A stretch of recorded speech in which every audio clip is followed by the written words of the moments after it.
I have a 2001 Jeep Grand Cherokee 4-liter 6-cylinder inline, and I got a couple of codes which were error codes from the Jeep. It was 0202 and P0302.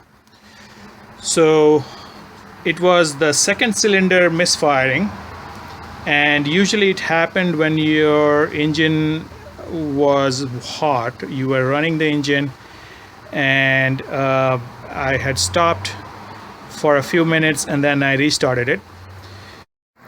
To test the fuel injectors, what I have is a multimeter, and it is set to ohms reading for the resistance, and I have 2 crocodile clips. So what I'll do is I will pull the injector connector off, and the engine is really hot right now, so you need to take the reading while the engine is hot. And this one, actually, you can see I broke the connector when I pulled it off last time. So this is the number 1 connector, which is a good connector. And if I attach the crocodile clips into the connector wiring,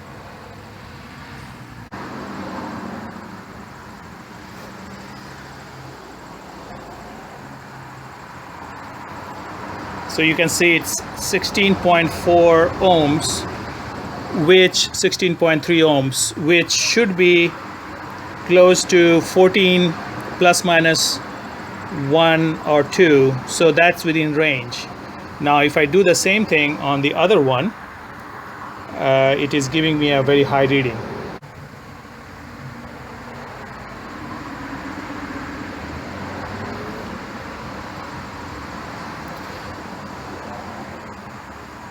So you can see that this reading is 4.2, almost 4.2 kilo ohms.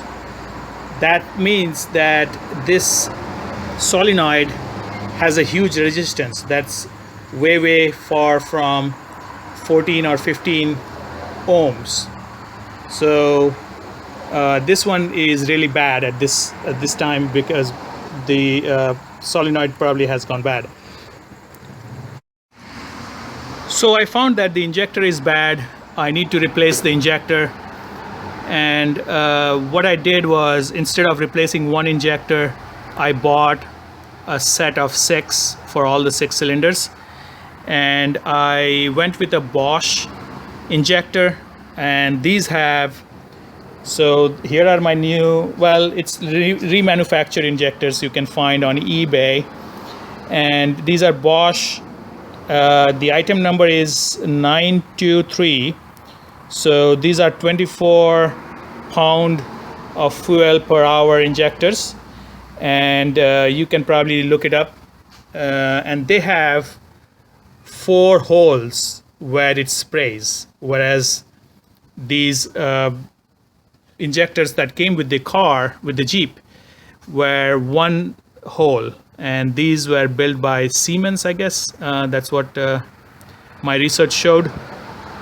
And thinking about the age of the engine, and this is a 2001, so it's almost over 17 years old, I decided to go and replace all the injectors, since if you have to replace one injector, you have to take off the whole fuel rail and the injector. So I'm going to show how I changed that one.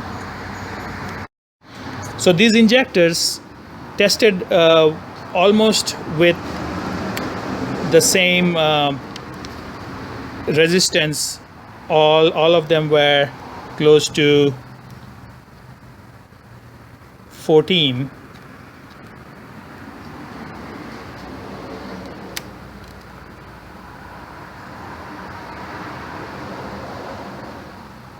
.8. All of them tested out pretty close to each other. So I'm going to replace all the 6 injectors here.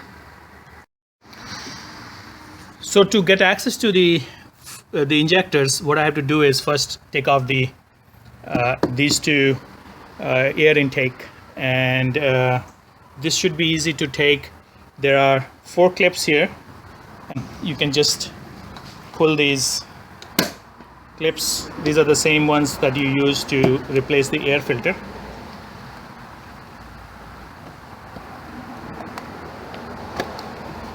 Pop these clips and they come off.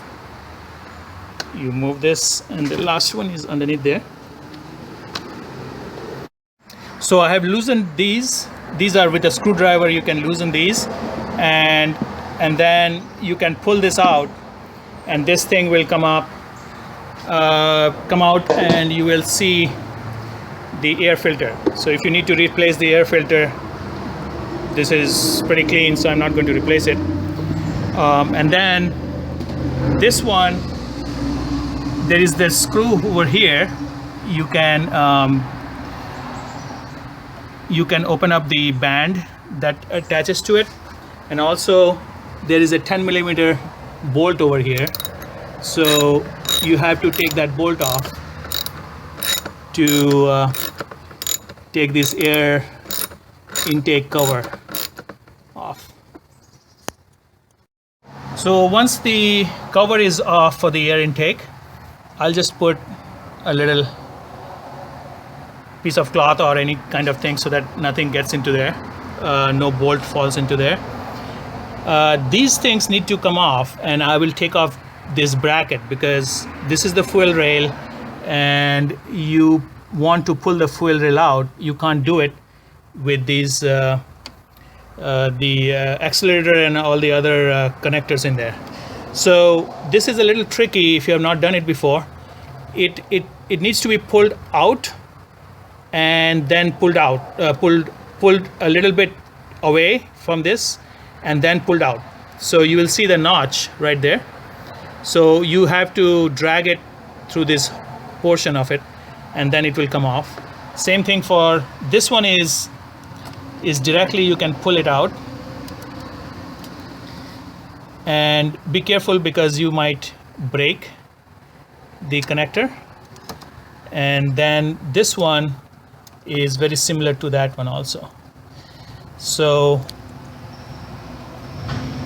once these are off, I will take these bolts off, take this bracket, and also make sure that this one was connected to it. So make sure that this is kept away from this area because this one breaks very easily. So I have removed this assembly over here. There were two bolts, one bolt over there 10mm and one bolt over here. And once the bolts are out, you can put it aside. So here you can see the fuel rail over here. So the next thing I'm going to do is I'm going to mark these connectors, because once the connectors come off, it is pretty much, you will see the connector from 3 to 6 or you probably don't need to label. The first two are the problem because they come out from the same position here, same connection probably. So I will mark these two so that when I put it back, I put the right connector to the first one and the second one. And so this is the third connector. And to remove the connector again, I remove the red plug, and then you have to squeeze. You have to squeeze this end, and then it comes off. You can see this one is much better. It didn't break. So this is number 3, 4, 5, and 6. So the same thing with the 4. Now this is kind of broken over here. I'll see if I can. There you go. I pull it out. Then the third one, it kind of broke a little bit and it came off too. And the fourth one is very similar. There you go. So the next step to do, remove the fuel rail and these injectors. So the injectors are actually pushed by the fuel rail. There is nothing holding it other than these bolts. Before I can release the fuel rail, I have to release the pressure of the fuel into the fuel rail, because that's now pressurized. So though this car has been sitting overnight, so probably not much, what I can do is I can take off this testing port valve, and you can put in a little screwdriver and release some of the, so let's see how much. It's like a pin that we use, that is used similar to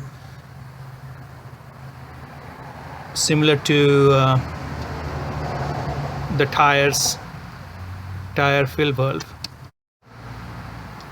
So since it was sitting overnight, I don't see anything coming out, so it should be good. So to get the fuel rail off, there are 4 bolts. There is the first one, second one right there, and I have unscrewed that one. There is the third one here, and there is the fourth one. So these 4 are holding the fuel rail to be attached to the engine over here. So these 2 are easy. These are 10 millimeter. Now this one is attached to this little socket that actually is going to the oxygen sensor. So you can either remove this, or in this case I will try to take this off. But if you want to remove this, so this is a locking thing. You move the locking pin backwards, and then you press on the middle portion, and this will slide off. It's a little difficult, needs a little pressure, but if you feel that right there, this locking, you can see that when you push the middle, it depresses a little bit. This bolt is little difficult to take off, and you can see why, because it has 2 different pieces to it. So there is the bolt here, which was stuck to this one, and it was rotating the whole thing here. So it took a little effort, and I used some PB blaster to unseat it from that little L-shaped bracket that is holding the connector for oxygen sensor. So there is one oxygen sensor here, and similarly there is the other oxygen sensor connector here. If you can't take the oxygen sensor connector, I won't worry about it, because once you dislodge this bolt from this bracket, it will take a little effort. This bolt will come off. Same thing here. And then once this comes off, the whole bracket comes off. And then there is another bolt over here, which is pretty easy to remove with my fingers. So now you can see how this thing is.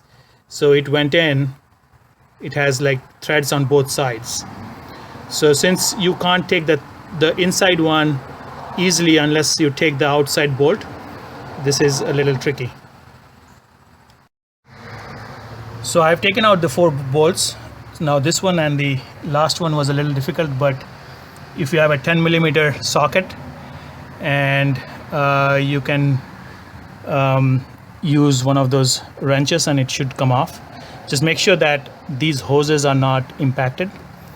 And I also took the bank 2 sensor or oxygen sensor off, but I can put it back on.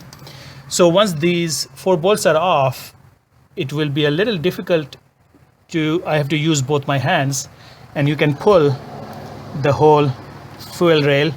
And remember that these are connected to the cylinders with some O-rings. So once you pull it off, those O-rings are probably tight right now. So I have to use both the hands and pull it out. So I had to wiggle it a little bit, and all of them came loose. And you can see this is where the sensor was, the injector was in there. One thing you'll notice that you may want to take the fuel inlet out. I don't have a tool to take this out, so I'm going to leave it and try to put the new injectors back in. So there are clips over here, and you can see these clips, and you can use a screwdriver and they will come off. You can see that this clip came off, and then I should be able to take the injector off. So one thing you should note is that the injectors have an O-ring over here, and make sure that O-ring has come out, as well as there should be an O-ring over here. And when you replace it, you need to replace both those. So if one of those O-rings gets stuck in the cylinder hole where the injectors sit, you won't be able to put it in. So I was able to pull out the fuel injectors from the fuel rail, but then I found that the fuel rail has a lot of rust in it, or at least the little amount of fuel that came out was very rusty. So I thought of disconnecting it at this quick disconnect, and so I went to Advance Auto. I didn't have the tool, so I got this tool, which is for AC and fuel line quick disconnect tool. So I'm going to use that one. To disconnect the fuel line, you will need a tool like this. It's a plastic tool which you snap it on. It has a little notch on this side, so you snap it on to the line here, and now while you are pushing on this, so you need to push this forward, put this in, and then release it out. I disconnected the fuel rail from the fuel input where the hose is connecting, and you can see that it's a little bit rusty. I'm going to clean a little bit, and then the injector will go in right like this. You have to put some pressure, and it was easy if you have it outside to connect these injectors. And once I put all the injectors back in after cleaning, I will put it back together. So I put the injectors back in, and it was not terribly difficult, but some of these O-rings didn't go in properly. So for example, I took one of the O-rings, which were these new O-rings were a little tight, so most of them I could put it. You have to hold it, and you can also use the screwdriver to squeeze the O-ring inside first and then push it in. Just make sure all of them are tightly fitting, though they will turn. Those are fine to turn. And also these clips, you have to put the clips back on, and the clips go in this way. There is a groove out here, and it just sticks into that groove, and it's easier to do outside the car. And so I had put the clips back on. I have a few more, so this one went in, and the clip will hold it tight, and the last clip will go on the sixth fuel injector here. So I was able to get a lot of little gunk in there by blowing it inside and cleaning the fuel rail. And even if the new injectors don't do a good job. I think the cleaning the fuel rail will help. Since I have the whole fuel rail and the injectors out and I have cleaned it, so I thought of applying a heat tape, or it's called a cool tape. So this is made by DEI and it has an adhesive backing and it's kind of reflects the heat. So this, once I put it on, I will wrap it on the fuel rail as well as the injectors. So it will keep the injectors and the fuel rail a little cooler, and it will prevent some of the heat soak issues, and probably my injectors fail because of the heat from the engine coming up, on the exhaust coming up, and the fuel rail being just above the exhaust. So I'm going to apply this to the fuel rail and the injectors. So applying the cool tape is not difficult. I'm cutting into small pieces like this, and then there is a backing. I'm taking that backing off and then sticking it around the fuel rail, and then I'll continue doing that. So this is how it looks after I put the tape on, and I'm going to put it back into how it needs to go in. Just want to make sure that these openings are clean. So I have to be careful that when I clean these, I want to get it outside and not into the cylinder. So once I clean it, and I will put the injectors and the fuel line, the fuel rail back in. I've connected the fuel rail and the injectors back. I've tightened the bolts. I'm going to test any leaks by just turning the ignition on and trying to see if any of the injectors are leaking. If it's not leaking, then I'm going to put all the other parts back together and start the engine. So I put those back together, all the other things that I had taken off, and I tested for leaks. So the first injector was leaking, so I had to kind of remove it again, and I saw that the little washer was all squeezed in and it was not sealing properly. So I had to take one of those little O-rings from the old injector, and that fit fine, and then I put it back together. I'm going to start it now and see how it runs.